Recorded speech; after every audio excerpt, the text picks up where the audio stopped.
Welcome back to WagerTalk.com. I'm Marco D'Angelo, joined by Scott Spreitzer and Bryan Leonard. We haven't crowned the 2016 Super Bowl champion yet, but there's already odds up for 2017 to win it all in the NFL. And guys, it's always fun to look at these numbers early and see if anything jumps out at you, if there's any value you think somebody that might be a little bit flying under the radar. Of course, to plunk down your money on a Super Bowl, and now, you know, you're going to have your money sitting for a year, so you better see some really good value if you want to tie up your money for 12 months. But the Super Bowl favorites, according to William Hill, we got these numbers at, the three co-favorites are the Seattle Seahawks, New England Patriots, and the Pittsburgh Steelers, all at 8-1. Now, seeing New England there, it's almost every year they're one of the Super Bowl favorites. Seattle, obviously, because they've been to the Super Bowl 2 of the last 3 years. The Pittsburgh Steelers getting a lot of love, and you know, you look as far as they went this year and look at the injuries, just on that alone, you got to say, well, if the Steelers were healthy, they were going to be a force to be reckoned with, obviously. But also look at the fact that that offense is set. I mean, Pittsburgh, they don't need to do anything in the offseason with the offense. Their attention's going to go to the defense, and this is a defense that was very young this year, had a lot of people, you know, Polamalu retired last year, and then they had a new defensive coordinator this year, so they were learning his system.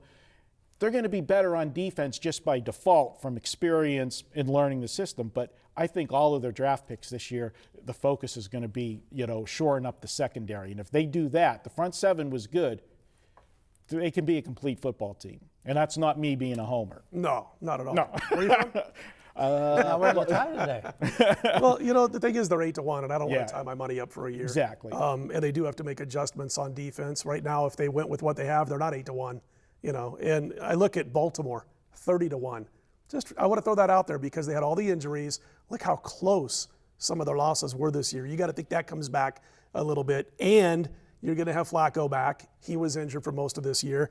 You had injuries and bad luck. That's basically what Baltimore's season came down to. Now, I'm not saying you run out to the window with, you know, money in both hands and say, give me the Baltimore Ravens. I want to sit on it for the next 12 or 13 months at 30-1. But that's just one of those teams that I think is outside of that 15-1 or smaller range that is going to have a bounce-back season next year. Yeah, I agree with the Baltimore. There was two that I looked at, and really what I look for this early, I look at the turnover situation. Like Carolina's, what, plus 22 on the season? Mm-hmm. That's very lucky. I don't care how good you are. You know, I had a guy talking about Twitter with New England with the fumbles and everything.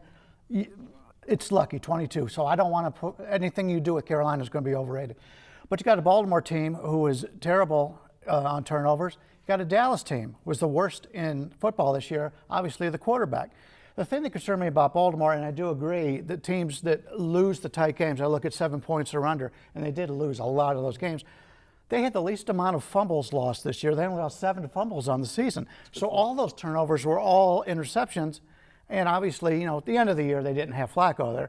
But it's something to be concerned with. But I still think there's value there on Baltimore. But Dallas right now, the problem is you're getting anything from 10-1 or 14-1 on Dallas. Because not only is Dallas the turnover turnaround type of thing that Phil Steele likes to talk about, but it's also playing in the worst division in football. So you've got a very good chance that they're going to go to the playoffs. So if you could tell me a team is going to go to the playoffs, you're going to give me a good number right now, I'm going to take it. Problem is everybody's thinking the same thing I am right now. Like I said, from anywhere from 10 to 14-1 for Dallas to win it all. Do you think the Skins have capped out?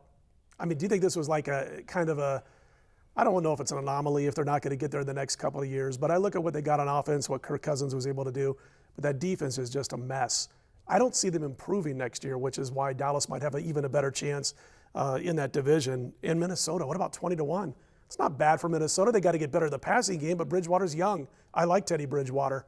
Mike Zimmer's a great coach, obviously. I love Teddy Bridgewater too, and you know, if they open the offense up and let him do a little bit more, because we talked about it so many times on the shows about Minnesota was so predictable. They ran the football on first down all the time. Well, you've got that great defense, you got a young quarterback, and you've got Adrian Peterson. It's a smart thing. But you got to open up. the one you guys, I'm surprised you've focused in on Dallas. What about the New York Giants with the new coach? I mean, you talk about a team that showed talent at times. Now, the defense needs some work. There's no question about that. But that offense is explosive. And how many games did the Giants lose this year down the stretch that really, and it's probably what cost Coughlin his job, the clock management and the decisions he made late in games were not really good. They were in a lot of ball games that they could have won. What's their number right now? 40-1. 40-1. They got a slew of problems on defense. That's what scares me. And what's his name? Defensive end with a hand issue. I'm spacing on his name. I can't believe this. Gone for 2 weeks and we forget it. Yeah. But anyway. Pierre-Paul, was it? Yeah, Pierre-Paul. Look at the tackles he missed. Right. And they're going to try to work with that a little bit so he doesn't have to wear that big club cast on that hand.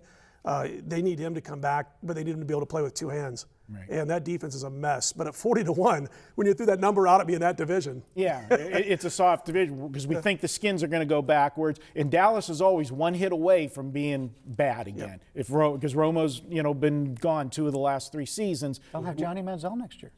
Yeah. All right, Browns guys. 200-1, by the way. There you go. All right, guys. Hey, head over to WagerTalk.com. If you're new to WagerTalk, after your first purchase of $12 or more, just email support. Give them your username. We'll put an extra $50 sign-up bonus in your account to spend any way you want. That's for new clients. After your first $12 purchase or more, you'll get a $50 bonus. Only at WagerTalk.com. Be sure to check out all of our other videos and podcasts available now at WagerTalk.